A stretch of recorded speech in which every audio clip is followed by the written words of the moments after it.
Hello, our dear listeners, or just passerby.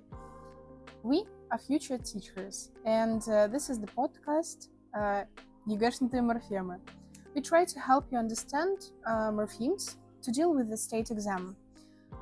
Today, my lovely colleagues, Настя and Ella, and also me, Sonia,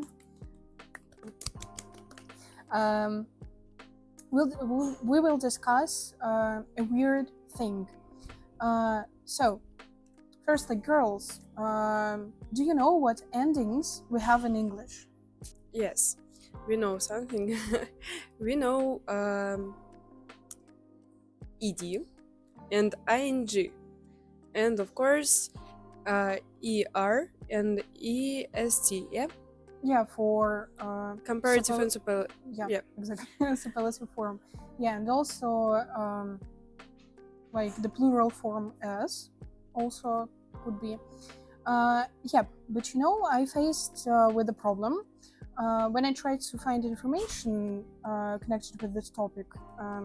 There were only Russian websites like Skyeng, Skillbox, where we can find endings. So I went deeper into this topic. I searched for the articles and books to understand, do the endings really exist as a morpheme in English language? So there are two types of morphemes in English and in general in English linguistics. So girls, what are they? Inflectional and durational. Yep. And first one is durational. That would be it changes the grammatical category. So, for example, the suffix er to make jobs like to teach and a teacher, like noun. So here we can see that from verb we have a noun, from verb to teach we have a teacher, and the second one, like inflectional morphemes, they are never changed grammatical category. For example, nice and nicer, it is still an adjective, so but in comparative form. So according to this information, we have only 8 inflectional morphemes. We have a table. It will be here or somewhere. So as you can see, we have 8 ones. It is S for plural form, S for possessive form, also S for the third person singular, ing for present participle, ed for past tense, en for past participle, er comparative, and est superlative. Okay. So, and there we have a clue. All these inflectional suffixes we used to call endings. So, my dear colleagues, why do we call them endings? What do you think? To tell the truth, it is possible for us to name them endings because to compare with the Russian language, Yep, exactly. if we have something at the end of the word, as in Russian language, for example, красивый, it will be ending окончание. And in the similar way, we think that in English we have the similar rule. Yep. Yeah, I think it's hard for young learners to understand that in English language we have not endings but have inflectional suffixes. So it's difficult. Yeah, and because sometimes it's convenient for us to divide them in a different category to help students in process of teaching, as we said. Also, we think that sometimes we can make it easier for learners because you know, in the process of teaching, we usually use Russian language. Maybe sometimes it's not good because students do not come to this area of English teaching. But to make the grammar more understandable, here we use Russian language. And in Russian style, it is better to say that it is endings. And yeah, great girls that they know it. Okay, so I think we deal with it. And let's look at the most common inflectional morphemes and discuss their history and usage. So the popular ending in the process of learning English is ed. So girls, can you maybe have some ideas how it was how it looked when it was in the Old English language? Like, just imagine. I don't know, maybe the same? Kind of. Yeah, it looked like just D or DOM. So it consists of the letter D. Okay, according to the history, the popular ending ed in Old English, there were examples in which D is used in the past singular forms of verbs as an equivalent of modern inflection. For example, the verb to do or ikfere, sorry, we speak modern English. So, in the form of first person singular present tense, while in past tense, ikferde. So, nowadays, this verb has the irregular form went. In plural form of Old English, verb used don, past suffix. For example, here we have an example because I don't know how to read this. So as you can see, here we have this suffix don in past form. This system of number and person of verb doesn't exist in modern English. Thanks God, we don't have these faces, numbers, and etc. But it is also have the same looking suffix as we have now. The inflectional ed in modern English serves firstly as a second form of regular verb to express the past simple tense. Can you kind of think about some examples of past tense sentence? For example, he he worked yesterday. Yeah, exactly, the simplest one. Secondly, it is used as a third form of the verb in the perfect tenses. Maybe some in the perfect. For example, past, present perfect. I have already visited this city. Yeah, exactly. And thirdly, it is used as a past participle, closed door, for example. So the next inflectional suffix ending, which we will discuss, is s for the plural form of the verb. And previously, in the Old English, was the suffix as. We can see the same system that it was used with the suffix ed also, with this gender, person, number, and etc. So thanks God, we lost this gender and person for the plurals.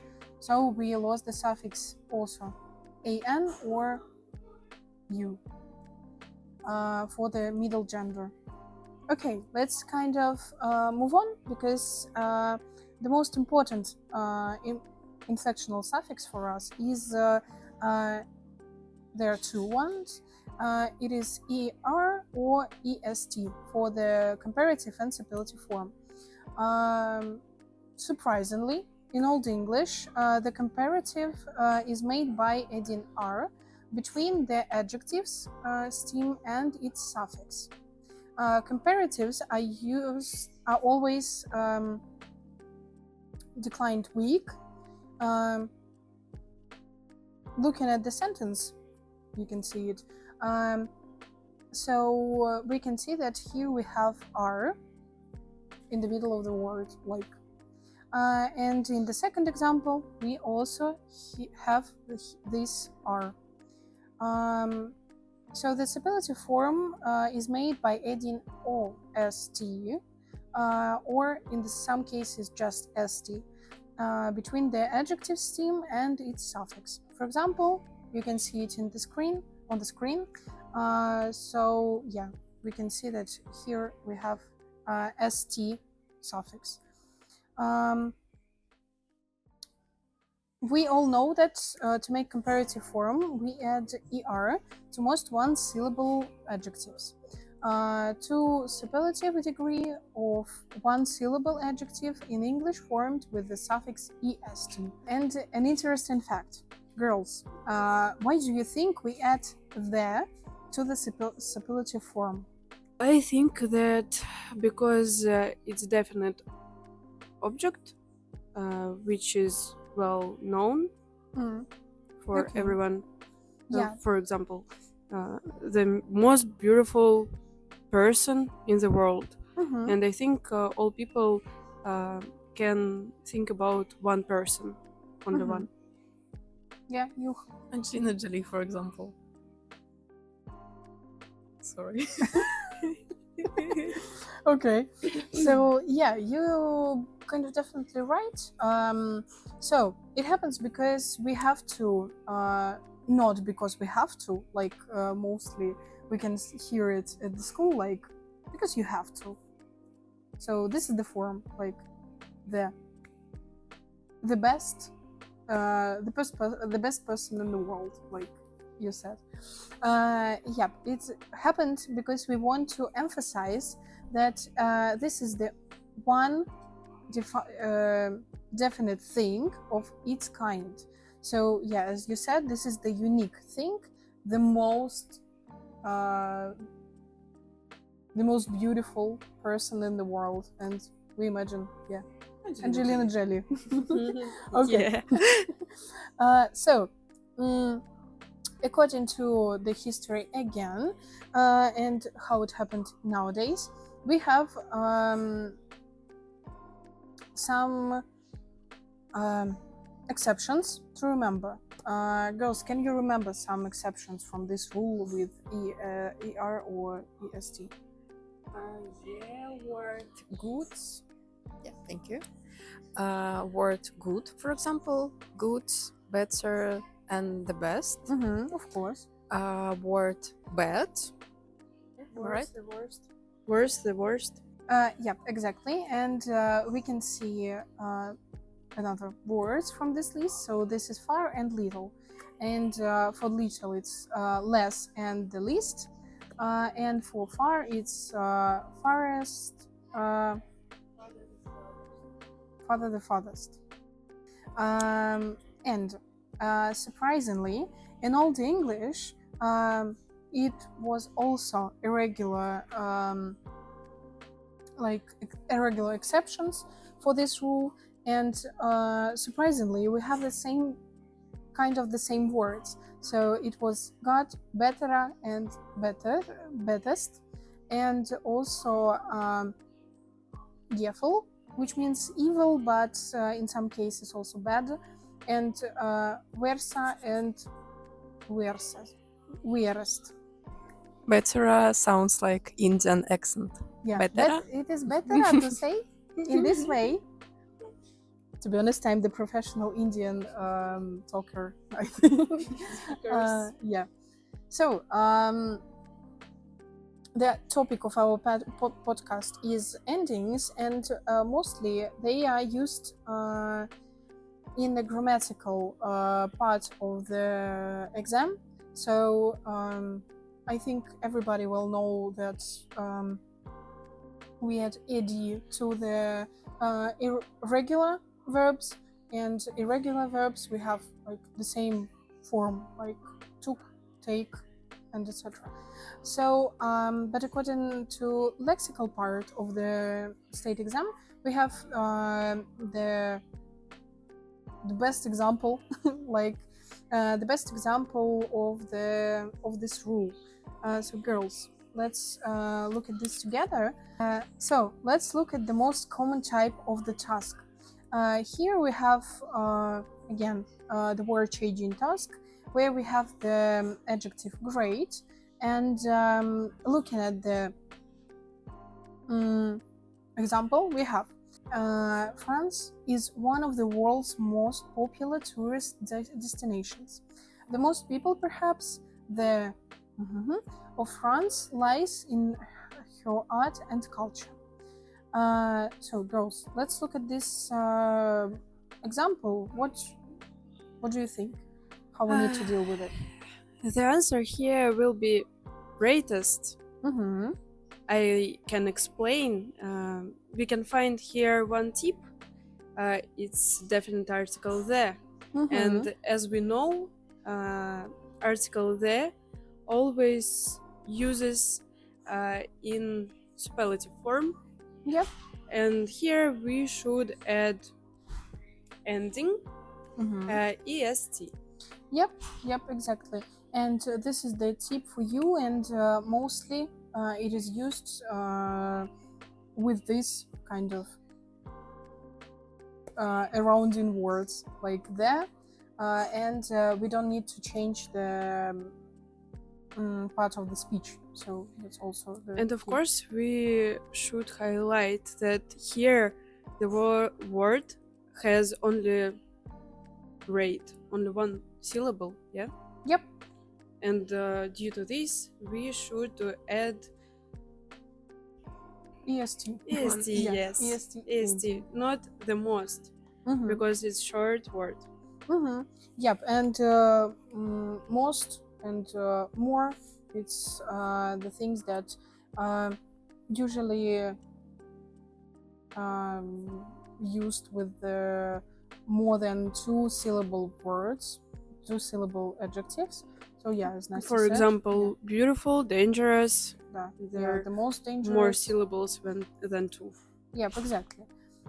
Okay, so sometimes in this exam we can see the example with these kind of exceptions, which we discussed. So yeah, you have a table, and also all materials we put into the description, so you can go there and find the tips for you, how to deal with the tasks connected with the state exam and lexical part of it.